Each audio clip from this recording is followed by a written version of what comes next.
Are you wondering if you should take the CAPM or the PMP exam? If yes, then this video is for you. I've been getting lots of people asking me that question, especially folks who are trying to transition into project management, wondering what certification will be best for them. And in this video, I'll be sharing the differences and some insights on which one you should go for, depending on your situation. So, are you ready?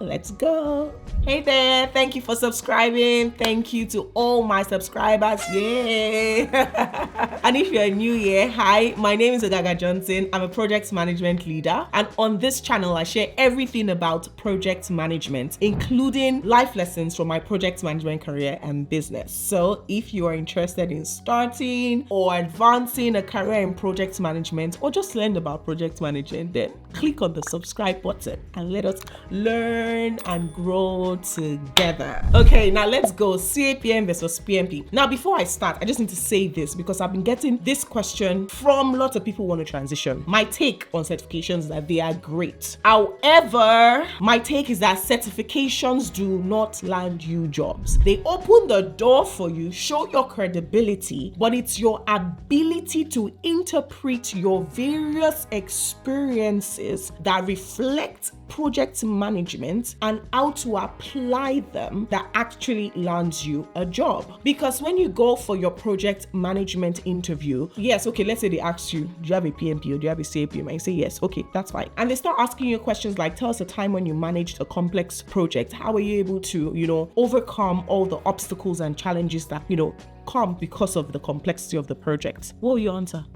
So it is really your ability to say, hey, this is my various experiences that are relatable to project management. I can use them and answer various questions to demonstrate my experience and skill. That is what lands jobs. The ability to apply project management knowledge to real world practices and demonstrate that you can do it. So that's the first thing. But if you can do that, then I'll say get your PMP or your CAPM, because that will just set you apart in the market, not just only to land interviews, but also when it comes to pay. People who have PMP, at least, they earn higher than anybody. That's one I know. So let us go into PMP versus CAPM. Now, obviously, the first thing to know about CAPM and PMP is that these two are professional certifications, project management professional certifications by PMI, which is the Project Management Institute, the largest global project management body in the world. So they are the ones that administer the certification, and that's where you actually go on their website and you apply for the exam. They approve your application before you can then pay to take the exam. So it is through PMI's website. So let us go to PMI's website to learn about the basic requirements and eligibility for both the PMP and the CAPM. So let's start with PMP first. So going to the website, we see that before you apply for the PMP certification exam, there are requirements you need to meet. So the first set of requirements is that you must have a 4-year college or university degree. So basically that is just have a bachelor's or, master's. Anybody that has a, post-secondary like bachelor's or master's qualifies under this, right? Then have 36 months of experience leading projects within the past 8 years. That 6 months equate to about 3 years, all right? And then the next is 35 hours of project management education or training, or the CAPM certification. So once you have that, that is basically 35 hours learning about project management. You could get this 35 hours obviously through maybe your education had a project management course in it, or by going for a PMP training course that provides a certification. What about people who do not have bachelor's or higher degrees like college degrees or university degrees for 4 years, right? Well, they also have high school or secondary school diploma, so a qualification for them. So if you only have high school or secondary school diploma, then the requirements are you have to have at least 60 months. So see, that's a bit more. So 60 months of experience leading projects within the past 8 years. And then 35 hours of project management training or education, or the CAPM certification. So those are the eligibility requirements for PMP, okay? So in summary, I usually, because most of the people that reach out to me are people who already have a 4-year degree, whether from a college or university. It just means that if you have up to 3 years of project management experience, that is, being involved in any project, if you can carve out 3 years within the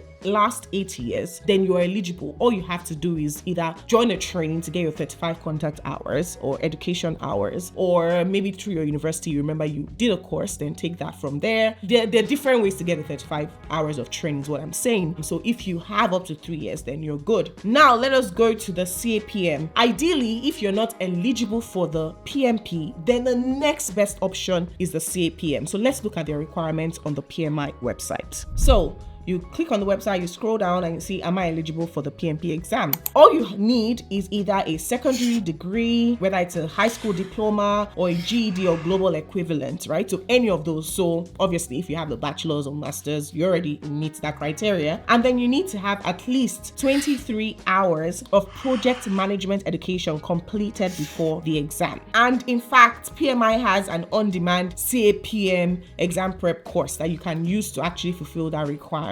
Or you can also have if you had an education and one of your courses was project management, you can use that. They just want to be sure that before you write the exam, you have gone through some form of training or education on the basics of project management to enhance your chances of passing the exam, which is not a bad requirement. What do you think? So those are the two main PMP, those are the requirements, CAPM, those are the requirements. So it means that if you do not have up to 3 years of project management experience, you can't apply regardless of whether you have a bachelor's or just a secondary school, degree. You can't apply because the minimum number of years of experience you need to have to sit for the PMP exam is obviously 3 years of project management experience. So if you don't qualify for this exam, then you can do the CAPM. So ideally, PMP exam are for those who have some form of experience, and CAPM are for people who are just starting. You don't have any experience. So if you don't have any work experience and you can mine out up to 3 years of project management experience within the last 8 years, then go for the CAPM, because like I said, certifications don't land you a job, but they show that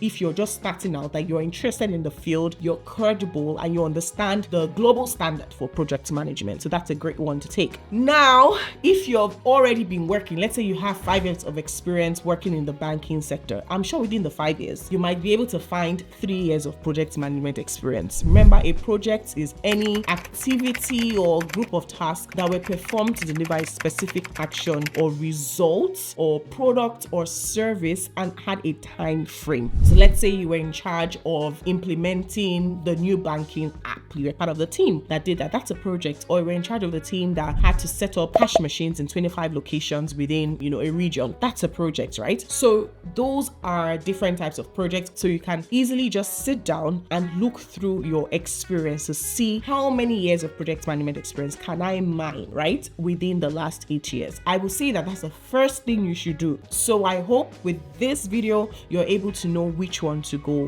for. Thank you so much for watching, and if you like this video, give it a like and also subscribe and share with others. And if you're interested in passing the PMP exam, then I have a video that is just right for you. You will see it pop up. Click on it to learn how to pass the PMP exam in your first sitting, what to study, how to study, and how to go on and pass the exam. Click on it, and if you do so, I will see you in a few seconds. Bye for now.